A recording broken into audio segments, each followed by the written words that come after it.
आज की यात्रा हम नवलिया गांव से प्रस्थान कर उमरेठा की ओर आगे बढ़ते हुए समस्त भक्तगण आगे निकल चुके हैं और हम सब धीरे धीरे आज गुजरात की सीमाओं को पार कर एमपी के प्रथम मार्केट उमरेठा में हम प्रवेश करेंगे। और हालांकि हम कल करने वाले थे, परंतु मार्ग में परिवर्तन और भक्तों के आग्रह से परम पूज्य गुरुदेव ने गुजरात एमपी की सीमा से 10 किलोमीटर पहले ही विश्राम ले गुजरात की धराधाम पर कीर्तन कर आज परिक्रमा में एमपी की ओर प्रस्थान कराया। श्रीमात नर्मदे।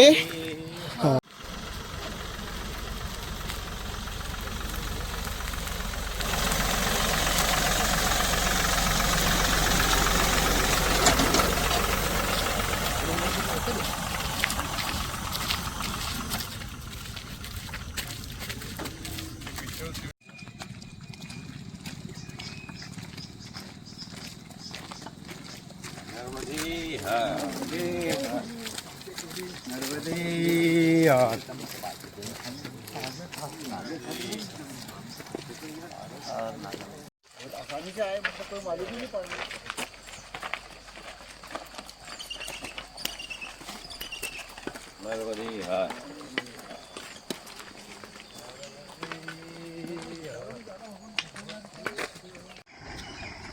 श्रीमात नर्मदे हर राष्ट्र समर्पित नर्मदा प्रदक्षिणा सेवा यात्रा दिन 33वां ओमकार जी से प्रस्थान कर परम पूज्य श्री 1008 नजर निहाल आश्रम वाले परम पूज्य गुरुदेव श्री श्री 1008 नर्मदानंद जी बाप जी के सानिध्य में समस्त परिक्रमावासी महाराष्ट्र एवं गुजरात की परम धराधाम को पूर्ण कर अपनी जन्मभूमि मध्य प्रदेश में पुनः प्रवेश करते हुए और श्री अमरकंटक मैया की बगिया की ओर परिक्रमा वहां से पुनः ओमकार जी के लिए प्रस्थान करेगी।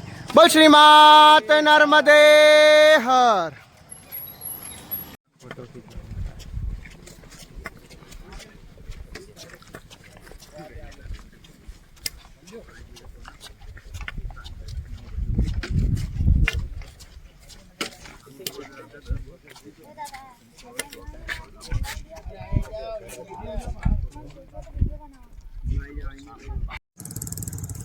अब एक एक करके ऐसे यहाँ आके प्रणाम कर सबसे कर लेंगे। अच्छा हाँ, दोनों तरह में कर लेंगे। अच्छा लगेगा, सबको बहुत सुंदर करेगा। सतगुरुदेव भगवान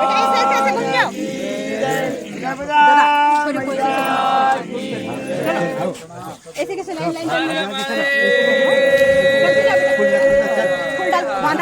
वापस पलट जाओ, वापस पलटे। नर्मदा मैया की जय, नर्मदा मैया की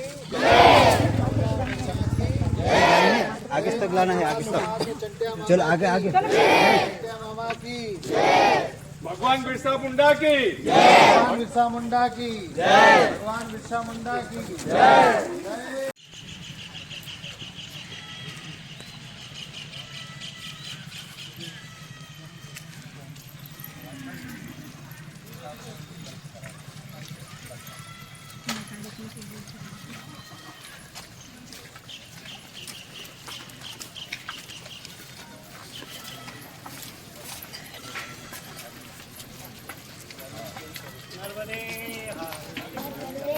हाँ, पहला उम्र का था, थोड़ा थोड़ा नजदीक पड़ गया तो फिर गुरु जी वहाँ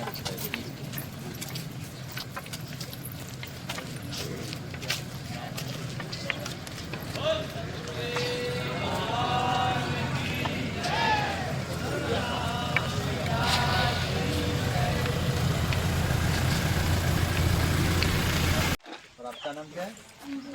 अंजलि। और आपका देवी? विवाह रेवा रिवा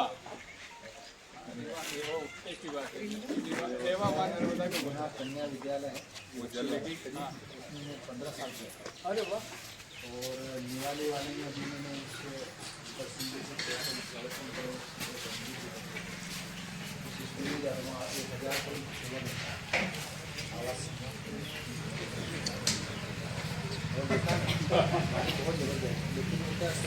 अरे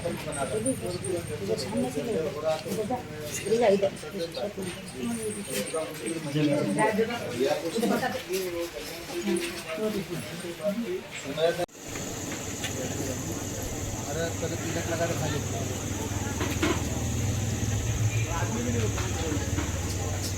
बात करना हो कर लो तो फिर आप लोग टाइम लगेगा।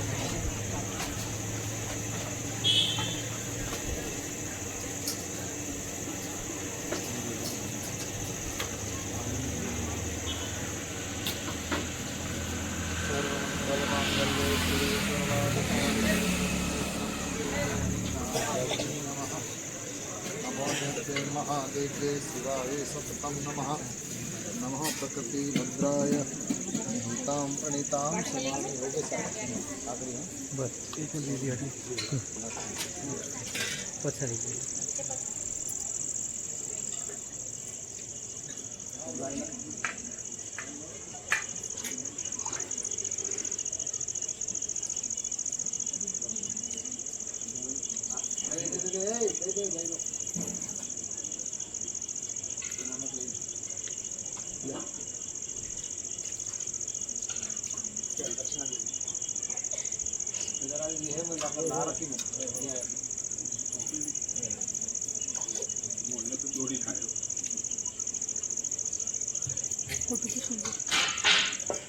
खड़ी जा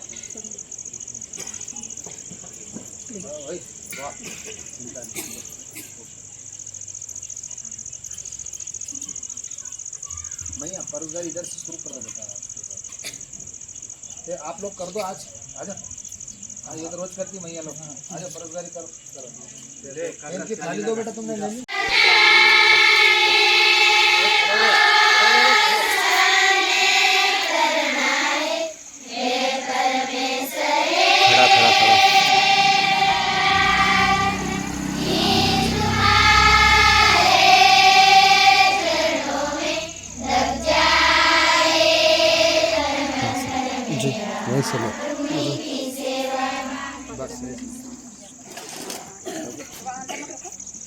पलंग पे महाराज बैठे थे, कोसा नीचे बैठती थी। तो संत ने कहा कि आओ देवी मेरे पास बैठो। बोले नहीं गुरुदेव मैं आपके बराबर ही नहीं बैठ सकती हूँ। अरे बोले यहाँ कौन है? हम दो ही हैं बस, बाकी तो कोई है नहीं। कोसा ने कहा कि नहीं हम आपको संत के रूप में। बोले नहीं हम तुमसे प्रेम करते हैं। बोले ठीक है महाराज, मैं तो वेश्या ठहरी, मेरा तो कुछ बिगड़ेगा नहीं, लेकिन मैं जो है कैसे की पुजारण हूं। आप मुझे अगर मेरे साथ व्यवहार करना चाहते हैं तो मुझे भूटान से जो है एक साल ला के दो अच्छी वाली। कामापुर इतने हो गए थे महाराज, पता नहीं लगा। पैदल ही चलिए पहुंच गए और पहुंच करके 1 महीने में वहां पहुंचे और जा करके वहां से साल खरीदी, साल लेके आए। और आने के बाद में 1 महीना आने में लग गया। अब 2 महीने का चतुर्मास पूरा होने गया। जैसे ही कोसा बैठी हुई थी द्वार पे और उस साल लेके आए। बोले ले देवी ये साल। ऐसा करके दूर से साल दी। कोसा ने देखा कि ये तो भूटान की साल बहुत सुंदर है। तो कोसा जो है वो पांव धो रही थी घर के द्वार पर बैठ करके। ऊंची ओटली थी उसकी। उस नई साल से पांव पहुंचे और पास में ही गटर थी, उस गटर में साल को फेंक दी। अब उस संत की क्रोध की कोई ठिकाना। अरे दुष्टा तेरे पापन, ये क्या किया? मैं 2 महीने मेहनत करके और भूटान जा करके साल लेके आया और तेने ये क्या 2 मिनट में इसको गटर में फेंक दी। बोले महाराज क्षमा करना, 2 महीने की मेहनत पे इतने तिल मिला गए, इतना क्रोध कर रहे हैं और जीवन भर की साधना कौन सी गटर में डालने जा रहे हो? ये जीवन भर की तुमने जो साधना की है ये भी देख नाली में डालने जा रहे हो। जैसे ही कहा तो उसका वैराग्य था वो फूट गया और दोनों हाथ से उस वेश्या के चरण पकड़े और कहा कि मेरे गुरुदेव ने तो मुझे मंत्र दीक्षा दी है, लेकिन वेश्या तो मेरी गुरु है, मैं तुझे प्रणाम करता हूँ।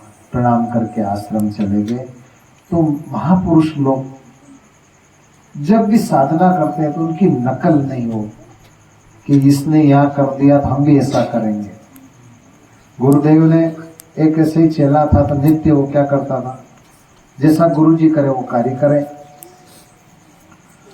तो गुरुजी किस कोई बीमार आ जाए तो उसको हाथ घुमाए। अब वो जवान बच्चा था, अब उसके घर उसके मन में कोई भेद नहीं रहा, नारी पुरुष आश्रम में सब आते थे, वो सबको हाथ घुमाने लगा, वो शरीर में विकार आने लगे। उन्होंने कहा कि इस चेले का तो पतन हो जाएगा, क्या करना चाहिए। गुरुदेव ने एक दिन विचार किया, बेटा ऐसे क्यों करते, गुरुदेव आप भी करते हो, सबको हाथ घुमाते हो, मैं घुमा दूं कौन सी बड़ी बात है। गुरुदेव ने कहा कि ऑपरेशन करना पड़ेगा, थोड़ा हो गया।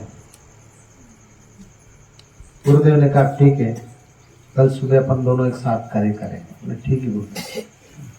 प्रातः काल गुरुदेव ने यज्ञ किया और कोयले लकड़ी जलाई और बड़े बड़े कोयले पैदा कर दिए अग्नि के। अग्नि जलती हुई अग्नि को गुरुदेव ने कहा आओ बैठो। अब गुरुदेव अंगीरे खाने लगे। चेले को कहा तुम भी खाओ बेटा। अब वो जैसे हाथ लगाने हाथ जले। कहा गुरुदेव नहीं, ये तो मुझे जला देगा। अरे भाई गुरुजी खा रहे, तुम भी खाओ ना, क्या फर्क पड़ता है, गुरुजी भी तो खा रहे हैं। बोले आपकी बात अलग है। बोले बेटा इसीलिए कहते हैं कि किसी भी शरीर को छूने के पहले अंगीरा देख लिया करो, नहीं तो जला के भस्म कर देगा। परिक्रमी ऐसा ही है, यदि हम कोई भजन नहीं करते हैं, चिंतन नहीं करते हैं, परमात्मा का सुमिरन नहीं करते हैं और लोगों का द्रव्य लेते रहेंगे, ग्रस्त लोगों से पैसा लेते रहेंगे, तो उसके परिग्रह के लिए भी हमारा जीवन पूरा, हमारी जो साधना वो तो चली जाएगी, लेकिन उसके घर बेल बंद करके जाना पड़ेगा। तो किसी का परिग्रह भी इतना ज़्यादा नहीं लेना है। बहुत ही निकलते हम लोग साधु बन करके भगवान के भजन करने के लिए, लेकिन धीरे धीरे फिर बड़े बड़े ज़्यादा लोग आने लगते हैं, हमारा भजन से धीरे धीरे दूरियां बढ़ती जाती है और साधना नहीं होती है। इसलिए हमें साधना के पथ पर चलना चाहिए, जितना ज़्यादा हो सके। वनवास में जैसे आप लोग रहते हैं, इस क्षेत्र में शांति बहुत होती, प्रदूषण से आप लोग दूर हैं, यहाँ किसी भी प्रकार का ध्यान आदि किया जाए तो बहुत सुंदर रूप से ध्यान हो सकता है। तो ऐसे नित्य आपकी प्रीति परमात्मा में बनी रहे और गुरु कहे सो करे, गुरु करे सो न करे, ये सूत्र है। नहीं तो एक सज्जन आश्रम में शिष्य को पढ़ाने भेजा और 2 साल बाद देख मेरे बेटे की क्या उन्नति है, बोले तुम्हारे बेटे में बहुत गुणी गुण है। फिर तो बोले इसमें 2 ही अवगुण है, बाकी 98 गुण है। बोले गुरुजी लोगों में 25% अवगुण रहते हैं, मेरे बच्चे में 2 ही है। बोले सुन तो लो। बोले क्या है? बोले इसमें 2 अवगुण है, 98 गुण है और